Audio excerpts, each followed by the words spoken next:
Good morning, everyone. For those of you that are already here, while waiting for your friends, can I request for you guys to scan the QR code or go to the address as shown on the screen, and give some feedback so that yeah, while waiting we can do this. Thanks.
Okay, good morning, everyone. Thanks for being here. Um, let's see. All right. So, first of all, I would like to introduce myself. My name is Shafiq. I'm from Department of Pediatrics, Faculty of Medicine. My email address as shown on the screen. So today, the topic that was given to me to just give a basic overview to all of you is bibliography software. Endnote mainly, um, and Turnitin at the end. But I will show you the guide that has been published by the library. I think it's already well presented there. So we just quickly go through the Turnitin application as well. Right. So I hope you guys have been doing well despite starting your new journey as a postgraduate student in the time of pandemic. So I hope it should be quite normalized a little bit nowadays. So hopefully you guys will have a smooth candidature ahead of you. So as I mentioned just now, before we start, I would like to see how your background for using citation software. So as you guys can see here, uh, 21 of you has responded. So if you haven't, you can jump in and respond as well. But so far, yeah, number is keep increasing now. But you can see the majority of you guys are already familiar with citation software. That's a good news. Um, and four of you perhaps not very familiar, don't have prior experience with the certain software. That I hope that this brief tutorial will give some confidence for you guys to use this software in the future. My personal experience, it's very helpful. So those of you that are already comfortable in using the citation software, I hope you guys stick to it. Don't ever think of doing manually because it's craziness, right? So let's see next. Yeah, so can see the stats here. Almost most more than half of you guys are already using Endnote, which is good. So you can treat this as a a revision, minor revision, or perhaps you guys can help give some tips as well for your fellow friends because in the past there are quite useful tips as well that has been shared by fellow students. So you guys are welcome to share your experience as well during the course of the tutorial. I'll rather say this is a tutorial rather than a lecture because it's about sharing experience and a little bit of demo session here and there. So it's a more of a tutorial rather than a lecture, I believe. And 27% of you are already using Mendeley. So Mendeley is an alternative software, almost similar to Endnote. It's yeah, it doesn't really matter which way you want to go. In fact, there's one of your friend asking, Chin Sang Tian asking whether can you continue using Mendeley. Definitely, it's fine. It's fine. Up to you. Up to your flavor of liking.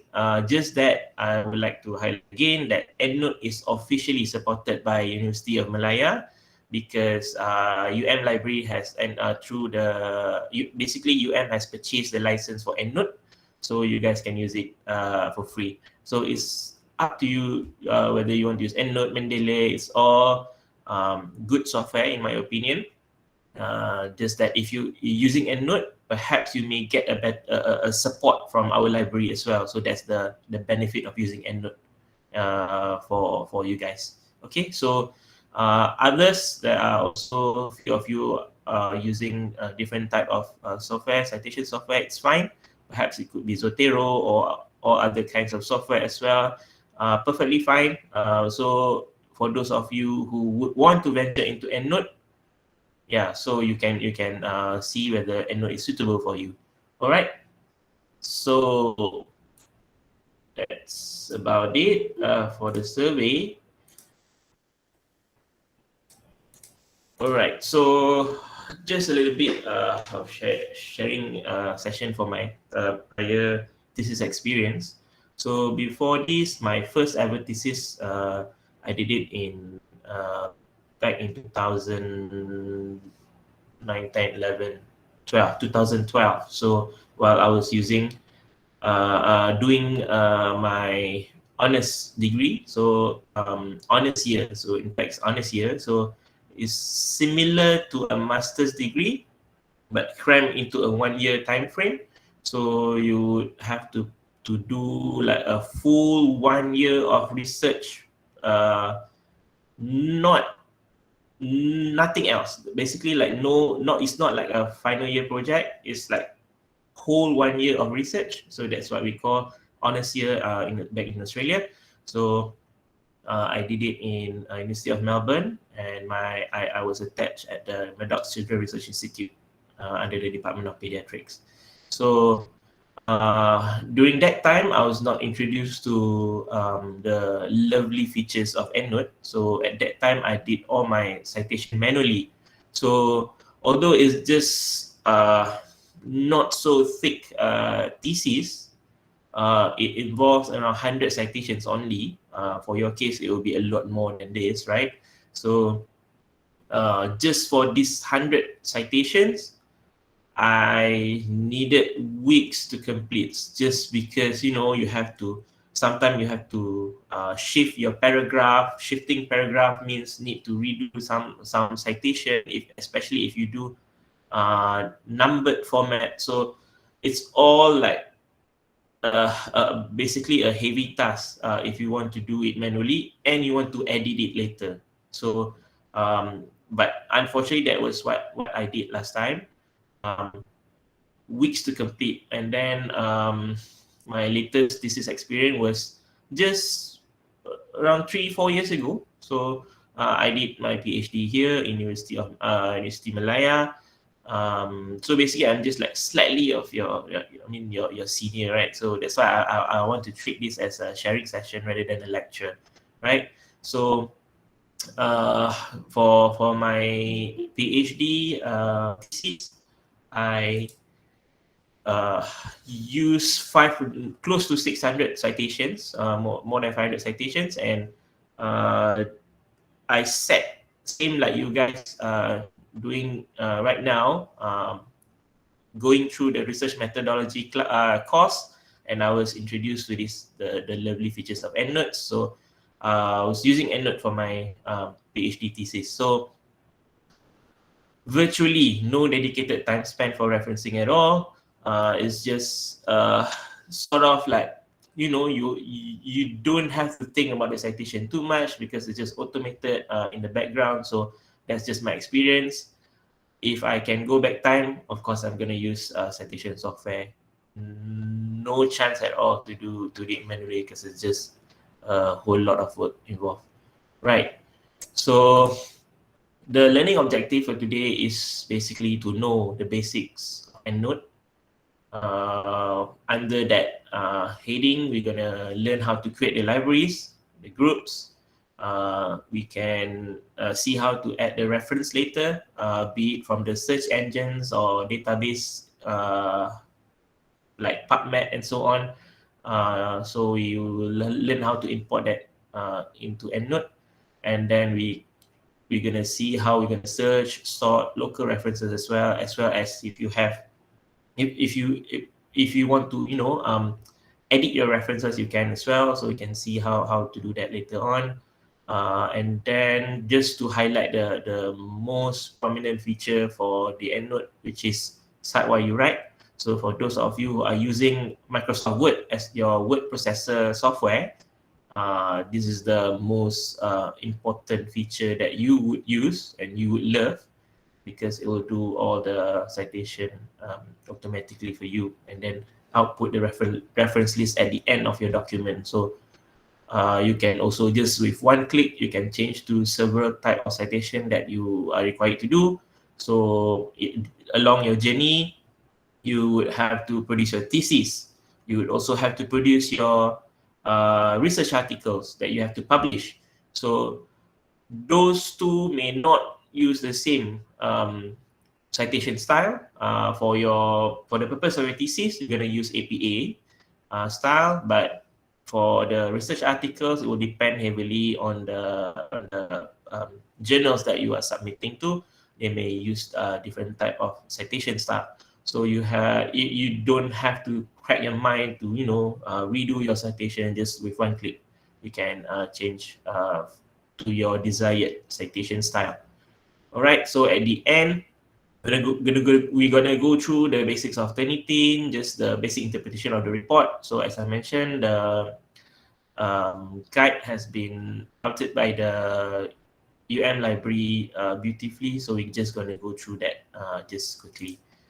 All right. So yeah, this is the content. We're gonna go one by one. So first of all, why do we cite, right? Such a hassle. Do we even want to do that? So it's important because we want to give a proper credit to the authors with the words from that or the ideas that they have produced. So you want to give the ownership back to them. And secondly, it will allow readers to locate your sources. So imagine you're reading your article, you don't know whether they are just by fact or just producing something without any evidence. So you want the citation as a substantial backup to back up what you are reading as well. And then the third one, of course, this is also about the academic world, right? You don't want to be accused of plagiarism. It is a heavy offense in the academic world. You have to cite your source properly so that you are not accused of copying someone else's works. So that's why we need to cite properly. And I would say these are the three of the most popular software for citation and referencing. The first one is, of course, Endnote. Mendeley is the second one. Close second, I would say, is quite close to the popularity of Endnote as well, and it's free. Zotero is an open source application. It's also free. So as I mentioned, the Endnote is a paid software, and has acquired a license for staff and students to use this. So it's always good for you if you want to venture into Endnote. If you haven't, it's good for you to use this because you will have the support from the library in case you have any question, any doubt, any clarification. For Mendeley is free, but it's equally competent software, and you can find they have the forum, they have the guide that Elsevier is the company behind that managing this software is also equally good. So you can stay on to that if you feel comfortable. But if you want to use Endnote, you're welcome to. And Zotero is a free software. In my opinion, it's okay. But since you are a student, you have the access to Endnote. I would perhaps mildly recommend you to go for Endnote because it's just a better supported platform. I would say. And if you use Zotero before, you want to jump to Endnote, no worries at all because the UI, the user interface looks just like the Endnote, so it's fine, right? So as you can see, the price is quite hefty, but because you're a student, you will get this for free. Okay, so I've gave this guide to you beforehand. I think last week as well on how to download this Endnote. So I hope you don't have any problem. But if you have any problem, you can always reach the library people. They are always ready to help you. So currently, Endnote 20 is the latest version.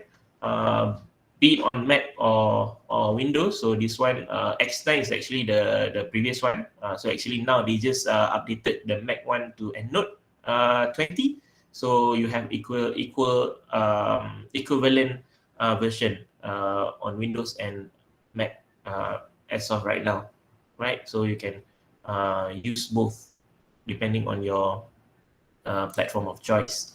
So if you have installed it, um, check because this is quite important for you to check whether your Endnote plugin has been properly embedded into Microsoft tab. So make sure that it is enabled. So you can see here, if you have this, means your plugin has been embedded into Microsoft Word successfully, embedded successfully. Okay.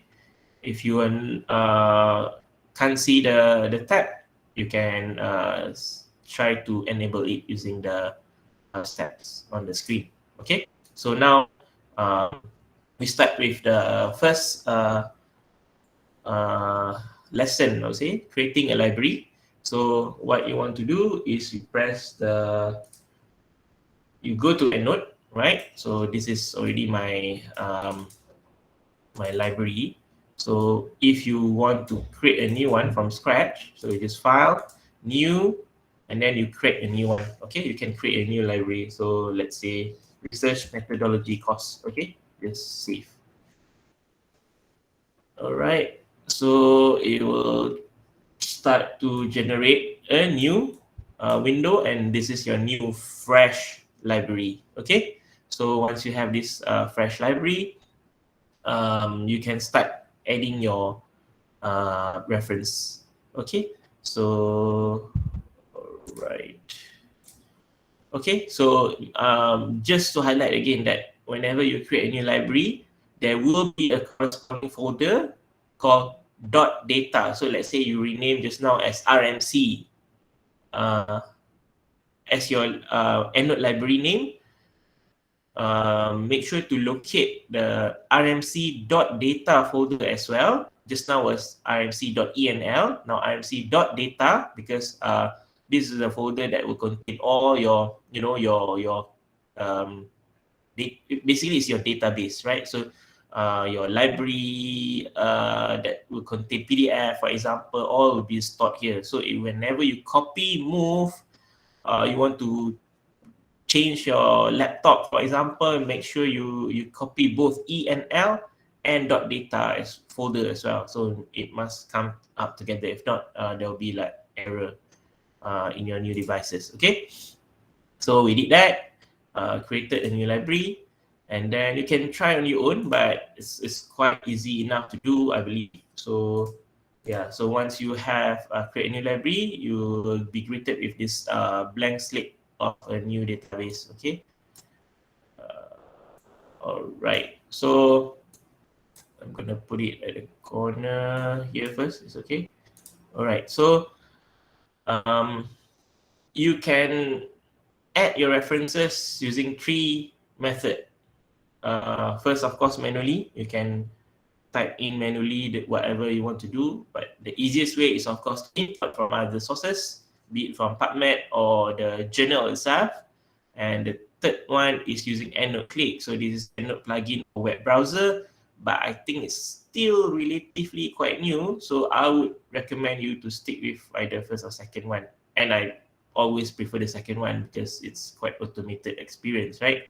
So you want to focus on that. But in case you want to add it manually, right? So for example, things that you want to add manually, for example, survey, like national survey or something, right? So those are not generally available in PubMed, right?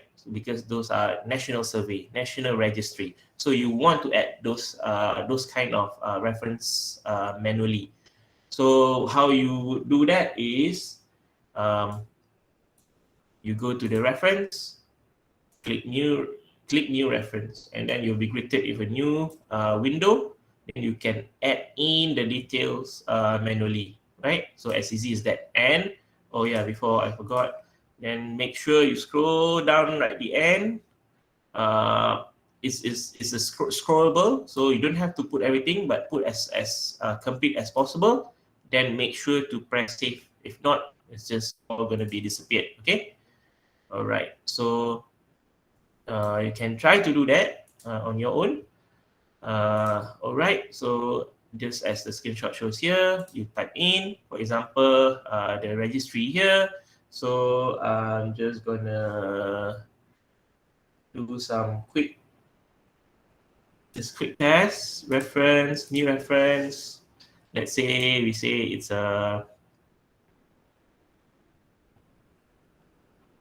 newspaper article, right? Okay, so you type in your reporter name and then year, for example, and then the title of the article, uh,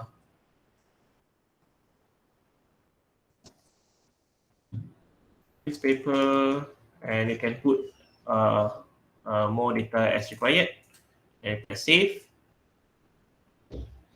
and then your first entry will be here. Okay, so that's just how you add the reference manually. Um, and then the next one is what if you want to import from other sources. This is by far the easiest way to add your reference. So um, be it from PubMed, be it from the journal site itself, you try to find the site icon, then you can download the Endnote citation file easily. Okay, so you're just gonna try one. So let's go to PubMed, for example.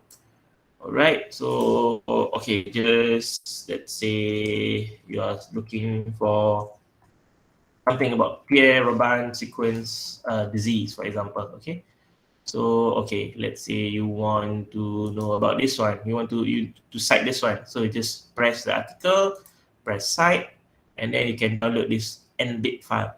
You don't have to really take much of attention to the format because you can always change it later on. You can just set it as default. You just download Endnote format. So you can see here, it's already been downloaded. So if you can go back to your Endnote, then you can do file, import file, and then go to the download file, and you just import.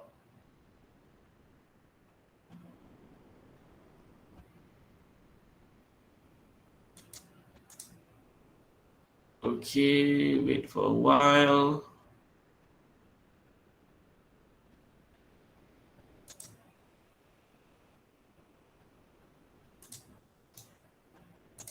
Okay, for some reason it's not appearing. Let's see.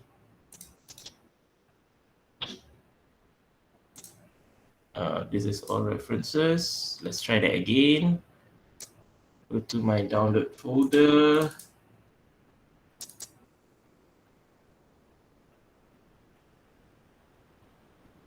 All right, so it's there. It's just so perhaps the better way is for you to double click this. You can do that as well. So you double click this the file that you has just downloaded, then the entry will be appeared here. Okay, as easy as that. So you can see more of the um, um, information about the entry itself. On the right side, there will be like a summary. Then you can see the preview of the citation.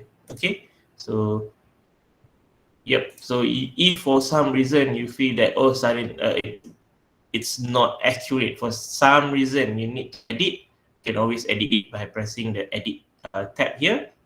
And then if you want to attach the PDF, if you have the access to PDF, you want to embed the PDF into your Endnote library, you can do that as well, so that you can treat your Endnote as your personal library whenever you want to refer your references as well. You can do that. Okay, so as this is that.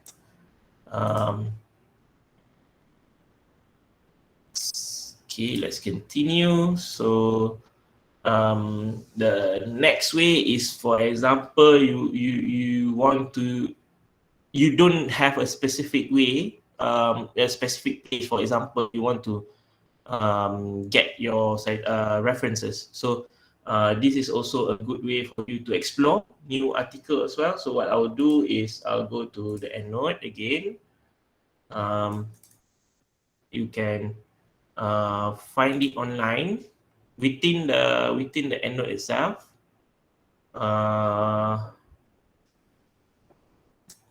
Okay, so you go to here, online search. Then you go to PubMed. So it's just the same, just without you searching on PubMed website itself. So you don't need any importing at all. So let's say just now, the one that we have imported was this one.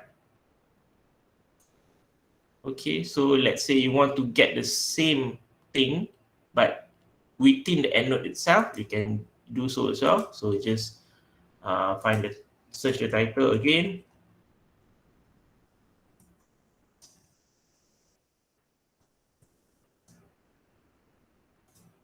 Search. So it will still use the same PubMed library database, and then you can get like a whole list of publication as well that you would want to add into your database, library database, for example. So let's say you want this one, right? So you just right click, then just add reference to. So because you don't have the custom group yet, so basically you can do that later on once you have the folder that you want to assign this particular reference that you want. Okay, so you can search within here itself. So you can make a like more granular searches as well. For example, the with more parameters, years, the author names, and so on. You can do that as well. Okay. All right. So you can also, I think this all of you will also be quite familiar with the Google Scholar way as well. So you can go to the Google Scholar, and then there's this icon, the dialog icon. So you can click this, and then you can press the EndNote link down there to download as well. So it's just up to you. EndNote is quite flexible. You can use any sources that are compatible with EndNote, and most of the journal articles that you can find online will be compatible with EndNote. All right. So, for example, here is the next one. Is for example, you go to directly to the journal site. You can do so as well. Just find the citation tab when depending on the journal, then you can download, or in this case export to EndNote as well, and then just double click, and then it will be automatically imported into EndNote, right? So it's easy as that. Okay, next one is how to manage your reference list. Okay, so you have your thousands of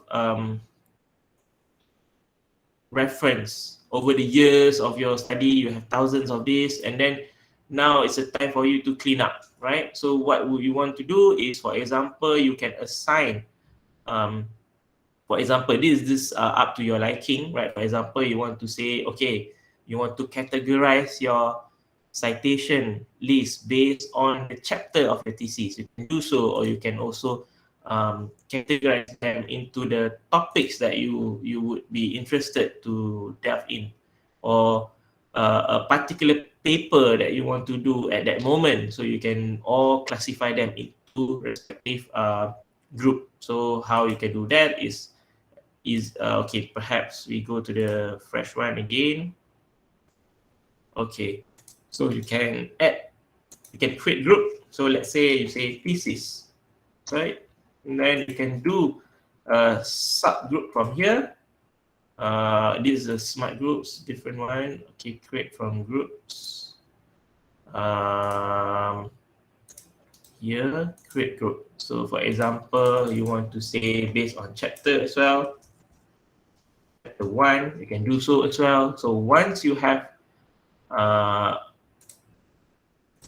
basic backbone of your database management, then you can start populating your reference into respective folder. Of course, it's optional, but whenever you add your reference, there will be under the all reference tab here. So everything will be listed down. But if you want to have a granular control, then you can add into the respective groups, or better known as folder, right? So that you can better manage your reference list. Okay, so for example, just now, these are the one that we searched just now.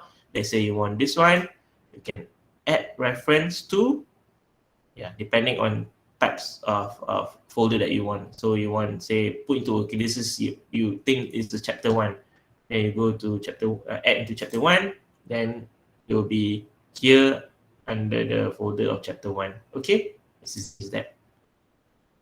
All right. All right. So that's how you do it. That's the first thing. You want to create the, the management, the folder to manage your citations and references. Okay. So the next one is to how for you to manage your references in terms of duplication. So this happens to me as well. In the first year of candidature, you read about this article which you feel very useful, and then the second year, for some reason, you forgot about the paper that you read. You read the paper, you found the paper again. You said, this is quite a useful paper again. You add again into your library. On to your third year of candidature, you read the same paper. You feel like, oh, this is a good paper. You add into your database again. What happened is you're going to have duplicates. So, duplicates is quite dangerous if you don't select the same entry, EndNote entry, when you want to cite into your when you cite using your Microsoft Word. Okay, just bear with me. For example, during the first year of your candidature, you read this Momiyama paper. For example, you added when you add it onto your database, the EndNote will assign an entry number to that paper, that Momiyama paper, as 1222, which means that it's the 1222nd paper that you added into your database. Okay, that is just a tag that assigned by EndNote. Then months, years later, you found this Momiyama paper again. Then you add it again. Then what happened is the EndNote will assign the same paper as NT1283. So it's a different entry of the same publication. Okay, so EndNote still. So you might think why EndNote don't detect the duplication at the point when you want to add in. It's just because of the constant updates of the status of the publication as well. For the first one, perhaps it's just like publish online, early access, for example. And then the second time point, it could be full publication with all the page number and so on. So that's why EndNote didn't restrict addition of duplication, but you have to manage it manually later on. Okay, so it's I mean it's almost happening to all of you. I guess later on you may forget what you have added. So how to do so is you can find the duplicates easily. So I will use my own reference database here. For example, go to reference. So you go to library and then find duplicates, and then the node will automatically scan for any possible duplicates in your library. Okay, as you can see here, this Severo Miachon 2008 publication has been added 3 times in my throughout my database. So you can scroll down and see whether which one you want to select as your final entry. Okay, so if you say, okay, you want to keep this record, for example, just press that, and then that's it. You have deleted the duplicates in your database as easy as that. Okay, so again, important for you to correct or to delete the duplicates, because it might mess up your citation later. For example, you during when you write your chapter 1, you have already cited your first entry 1222, for example, and then in your chapter 5, months later that you have started to write your chapter 5, for example, now you cited the latest one that you have added. What happened is when you go at the end of the document of the thesis, you can see that there are duplicates of Momiyama exact publication that has been generated by the Endnote twice. So that's why you want to make sure that you don't have duplicates. So, and if not, your references will not be correct. Okay. Okay. Next, if you find you want to, so this is the groups that I mentioned again. So you can do as much granular folder management as you want. I feel it's quite useful. So you may do so as well. Smart group, I don't want to delve into too much because it's considered as more advanced things. But basically, you can create a smart group within the whole entries that you have in your library. For example, you want to find anything that have blood in the title, so you can do so by creating a smart group. So if you put your parameters and then you can create it, then automatically Endnote will extract all those publication that fulfill the criteria that you have put in here. Here's a quick example. Okay, let's say you want to create a smart group. Again, smart group is, for example, inflammation, right? And then title that contain inflammation. Create, and what happen is the Endnote will automatically find all the um, references in your database that have the word inflammation in the title and put it into one folder, as you can see here. Okay, so every single one of the entry here will have inflammation in the title. So that's how, if you want to really focus on certain thing as well, you can do that efficiently with Endnote as well. Right. All right. Again, this is when you attach your PDF onto your database, you can also read it within your windows of Endnote as well. So again, how you want to do that is okay. Let's just go to my all references. Then you can see if you scroll to the right, there's um, a lot more column here, right? Okay, so if you press, maybe it's easier if I do this. Okay, so this paperclip icon means there is a PDF attached to the reference. Okay, so let's say we go to this one, then go to PDF. You can see here that the PDF is embedded within the Endnote ecosystem. So you can do your quick read and quick survey whether you think this is a good article for you to include in your final list and so on. So you can do a quick reading here. Okay, so depending on the access that you have from library, you can also assign this PDF automatically. But I think this one is not so useful. I think for me, I'll still go manually and then read it from the native source. But you can do so as well. This Endnote can automatically find the PDF if it's available. Okay, so for example,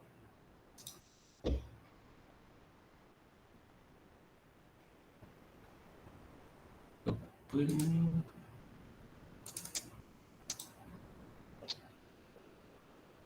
Okay, so yeah, you can refer to, I think this one is not too useful for you guys, but you would want to, if you feel that you are comfortable reading the PDF itself within the Endnote, you can do so. It's up to your liking. But for me, I like to have separate folder. So because uh, honestly, the feature is not so great if you read within this Endnote ecosystem. You cannot make notes. You don't have a sophisticated way for you to to read it properly. So yeah, it's up to you. If you would want to do so, you can do so. Okay. So, Dr. Shafiq, Yes. doesn't mean that we need to have a PDF copy in Endnote. We Yeah. can keep it in separate file lah. Can. Oh, Yes. okay. Thank you. Already answer my question.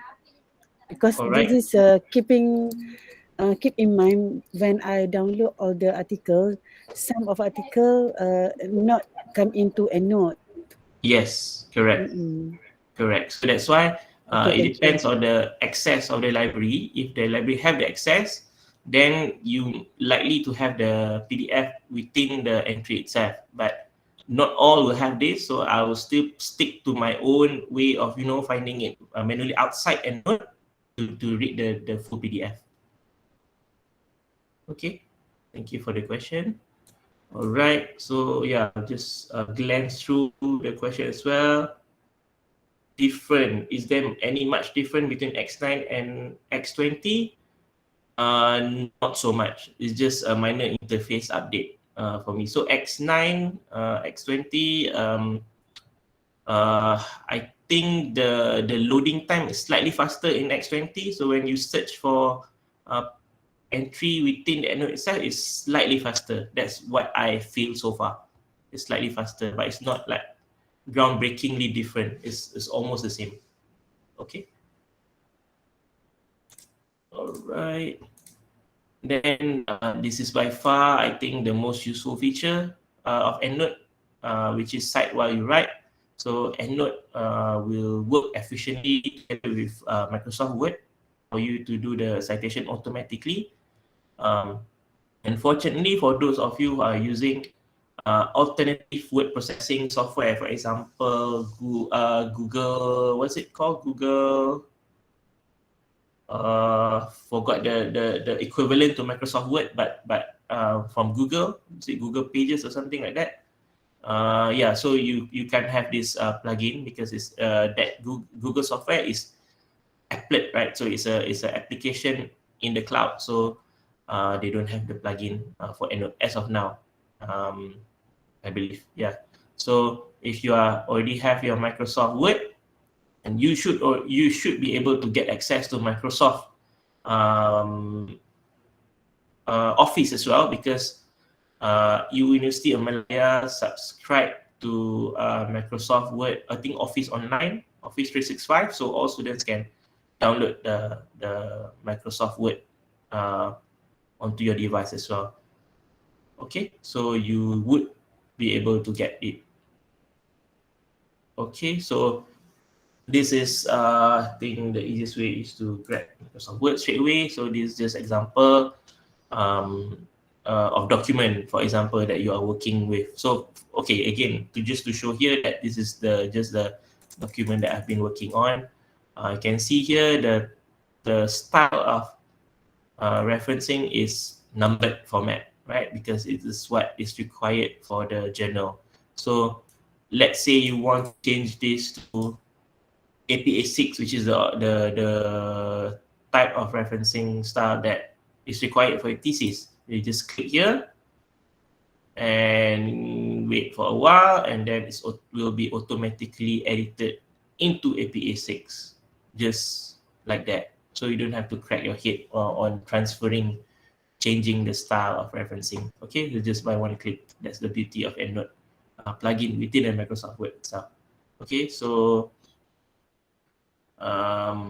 yeah, so as easy as that. So for example, if you want to add another citation here, you just press, you just put you just click at the end of the, after the, so for example, okay, maybe I find a sentence that don't have any yet. Okay, for example, you want to add here, right? So you press insert citation. So for me, I will open the Endnote. So especially if you're working with a large document like your thesis, right? You may have hundreds of pages with hundreds of images inside. Your document will likely be very big, and depending on the power of your computer, power of your laptop, your your system may chuck a bit, right? Because of the sheer graphical memory power that is required. So try to be as gentle as possible if you're using a slightly underpowered device. So open EndNote first. This is my just based on my experience. Open your EndNote first. Let it sing whatever it needs to do at the background first. Then only you start your referencing work in the Microsoft Word itself. Because if you don't open EndNote beforehand, then you straight away click this insert citation. Then what happened is that in the background, of course, the computer will launch the EndNote, sync everything to the cloud server first, and then will only respond to your command of insert citation. So that may end up to crash your document. So for my experience, if you're using underpowered device, open the EndNote first, then let it stable, then only you can start doing it comfortably. Okay, so again, just press insert citation. Then let's say you want to insert something about T cell, for example. Okay, let's say it's about this one. Okay, you want just press insert. You can read through whether is this the correct citation that you want. If okay, then you press insert. Then there you go. You have the citation inserted automatically for you. Okay, so let's say you want to add the second citation here. You just click your cursor after the bracket, then you can insert again. Then let's say this time you want to add this one. Let's press insert. And then the second publication will be inserted automatically. So you see here, Atas Amirati. So you scroll down here. Amirati is here. Atas is here. Automatically inserted at the place where it is should be, basically, because it's alphabetical order as of right now. So again, don't have to crack your head on sorting based on names and so on. Okay, so as easy as that. All right. I'm glancing through the comment quickly. How can we insert the citation? Follow chronological order when there is more than one references cited. It's automatically. It's will be automatically inserted. Yeah. Okay. Okay. According to alphabetical order. So, for example, if you are using a numbered format, for example, is it numbered format? Okay. Okay. Okay. I want to find. Okay. Let's say Okay, this is the first citation. Second citation. Let's say suddenly you want to add a new sentences beforehand, right? Then you want to insert a new citation here, and then you insert this one. Insert. Then what happened is EndNote will insert this one as number one, and automatically all the subsequent entry will be changed to 2, 3, and so on. So automatically change for you. So just now this one was Arifin. Number one is Arifin. If you scroll down to at the reference list, number one is Arifin. So everything else will be shifted down automatically for you. Okay? Right. Yeah. All right. This is a screenshot for you to go through if you ever need to refer later on, but I have shown this right away. So this is another tips that I feel is useful if you use an underpowered device. So you can turn off the instant formatting. As you can see just now, whatever I'm doing, the Microsoft will straight away respond to the things that I click. Okay, let's say again here I change to it's easier for you to see in this format, I think, so that you can see the name of the author.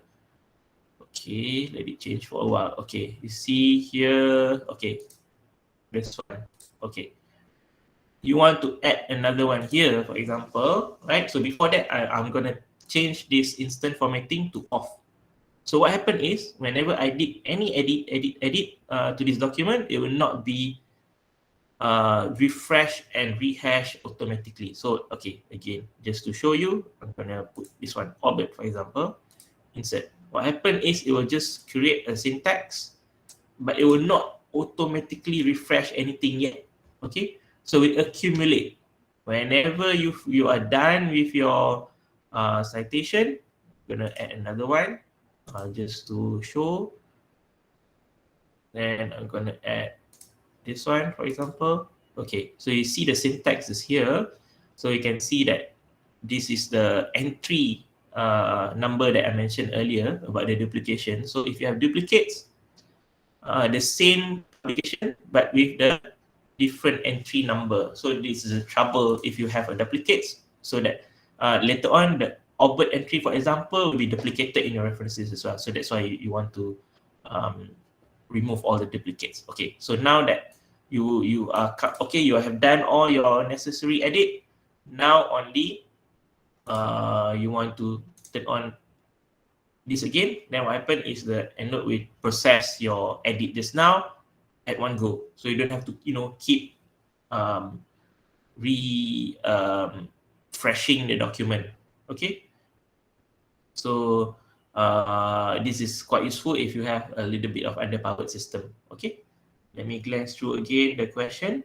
What I would like to ask is that when there is more than one reference for one sentence, the citation is in alphabetical order, or the other initial not following the publisher, how can we change it to chronological order? Oh, I see. Okay, so for example, this one, if I understand correctly, Zhang and Wang. Okay, so you want to put Wang first, right? Wang at out 15 first. So I'm not sure. It should be changed automatically. Let's see here. So you see here, it should be automatically changed to alphabetical order. But if it's not, you can always search refresh it again. It should be automatically changed based on alphabetical order.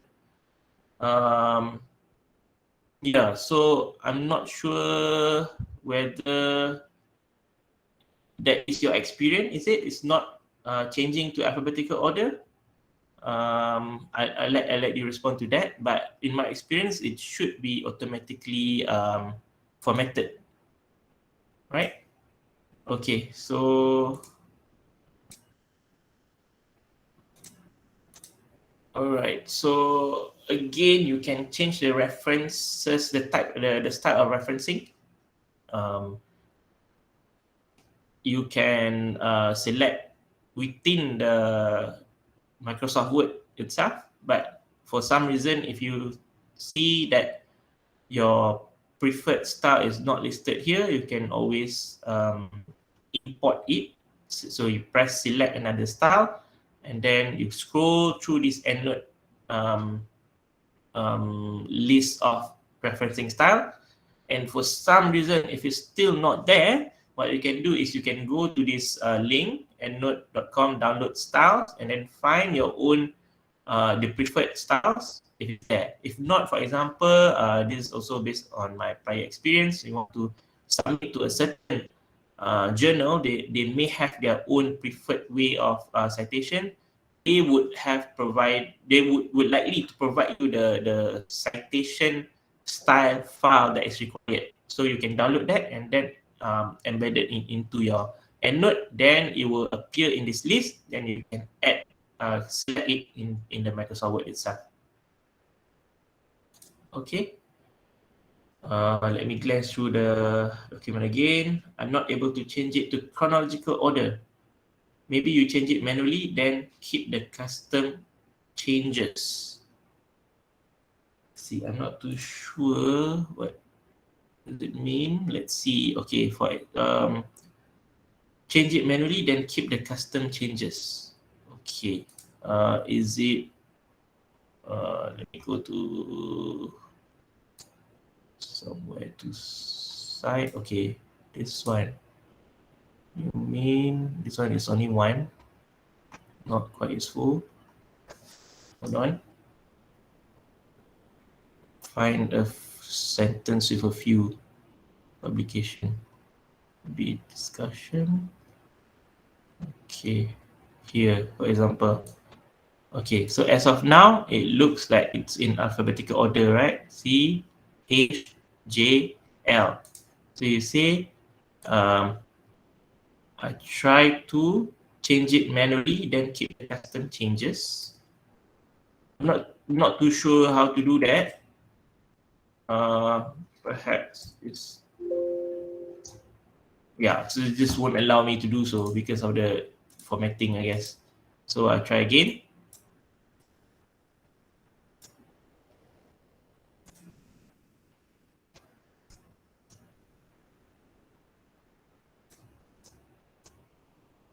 Okay, so like that, you mean? Actually, and then custom changes. Then I'm gonna save it. Let's try. Okay, save it. It's still not in the correct alphabetical order, right? Okay, now if I turn on editing again, it's automatically changed again. So yeah, I'm not sure what you mean there, but you can try to turn on and off again. Hopefully, it will solve the problem. If not, you may want to contact the library people. Maybe they have a better explanation for your problem because for me, it's always automatically arranged. Okay. All right. Moving on. Okay. The last bit of the thing that we have today is Turnitin. Um, Again, as I mentioned, library has produced a lovely guide on what is Turnitin, how to use Turnitin. So it's sensible that you guys referring to this as well. So there are several changes to the Turnitin. Partly that they have informed that the filtering that you done, for example, you want to filter certain thing from the report may not be reflected on your reports, but it's still can be seen by the administrator. So point is you can still do so. Okay, just it's a cosmetic lah, I would say. So what is Turnitin? Basically, it's a software that would try to detect any possibility of plagiarism. Okay, all right. So okay, so basically you can go to turnitin.com and then sign up. So this is the most important one. After you have signed up, you can see that you can click this link. So apparently that this link will give you the class ID and class enrollment key. This class ID enrollment key will be refreshed every week. That's what I understand from the library. Every Friday they're gonna clear and generate a new ID, class ID. So you would want to get it fresh whenever you need it. Not stop. You don't have to memorize or keep the class ID. So you just click there. Let's try to do so. Just click here. That will go to the login page. You just put in your username and password. Username is your library ID. Okay. And once you log in, you should be you should be able to see this Turnitin class ID. Just put it in. The password is also here, so you can then submit your um, document and check for the report. And then I think around 2 to 3 hours max, your report will be fully generated. Then you can download it. Okay. Uh, yeah. So generally, less than 25% without reference lists are generally acceptable. So typically before you submit for Turnitin to check, you remove the reference list, you remove the front pages of your thesis, those that say this thesis is submitted to blah blah blah blah. So those are removed. Your plagiarism sheet also you have to remove so that it will not detect as plagiarism itself. Okay, so just bare thesis basically submit in, and then if you get less than 55%, it should be quite acceptable. Okay, but again, check within your own respective department. I've heard from the previous from the previous batch that some department says must be less than 20%. Some departments say as long as it's green, okay? And some strict department will say that 10 to 15% only. So it all depends on your respective department. So you may want to check from them. Yeah, otherwise, yeah, you may have a snag later on. If they say no, this is not acceptable, you have to do some editing, okay? Right. So this is how the report will looks like. So this is my own thesis. You can see here. So I submit the document starting with the actual text itself. Remove all the contents, all the the list of figures and all. You just start from here, and then until until conclusion. Then all the reference will be omitted out. Then you submit through the system. So as you can see here, 13%. I got 13%. But if you, I think depending on the circumstances, the people who check this plagiarism, whether to decide whether it's okay or not, they'll be quite diplomatic as well. I think because for example, here you can see here the report 1, 3, 4, and 5 is all basically uh, my own paper basically. Yeah, so they just detect my own paper. So I didn't copy paste my own paper, but because of the result, sometimes when you do your thesis and your paper, the result is of course of the same nature, right? So you're gonna have a phrases that is exclusively for that certain um, result that you want to say, right? It's exclusively like that. You can't rephrase it. So that's what happened here. Things like endothelial dysfunction and arterial stiffness. It is what it is called, right? So you can't rephrase it otherwise. So they can be a bit more diplomatic about that. So, but generally speaking, if you have less than 35%, you'll be okay. All right. So glancing through the comment quickly.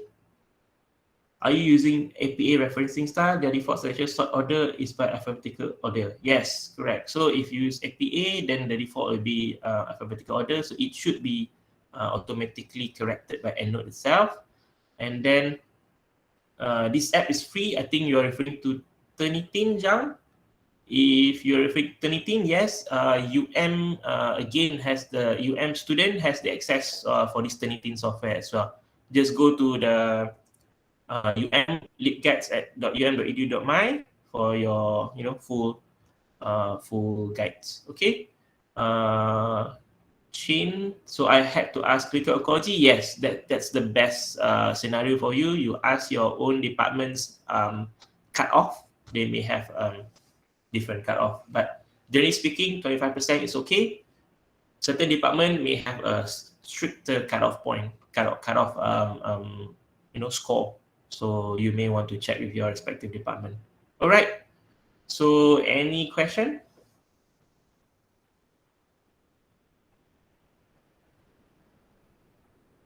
All right. So again, if you Dr. Muhammad, can we have this sessions recording later on for us to look through? Because I'm still new with this and not so at least I can look through from this video that recorded that I can like look through while I explore this and not more better. yes, sure. I Thank you so believe much, Dr. Muhammad. Yeah, I believe the link will be shared by the course administrator, Encik Syarul. I will pass to him, and he will pass to the rest of you. Okay. Thank you very much. All right. No problem. All right. That's true. Chong mentioned that need time to play around the EndNote first. Only then you know whether you don't understand or not. That's definitely a fair comment. Definitely.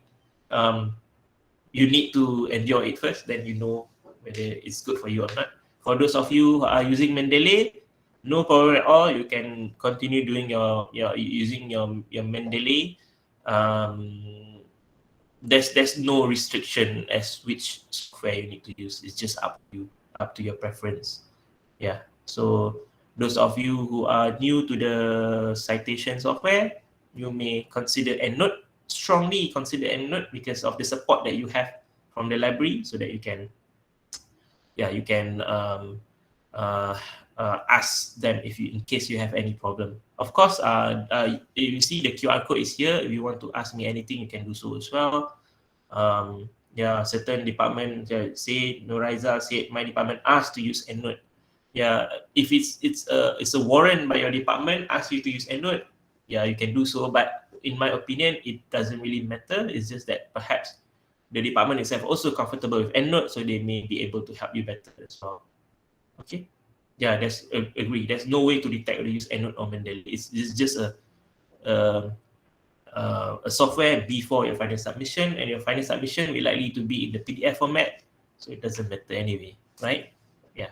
So yeah, I hope you guys learn something from this session. Again, I basically, you can treat me as your senior, right? So I've gone through what you have gone through. So if you have any question, you can always reach me. Yep.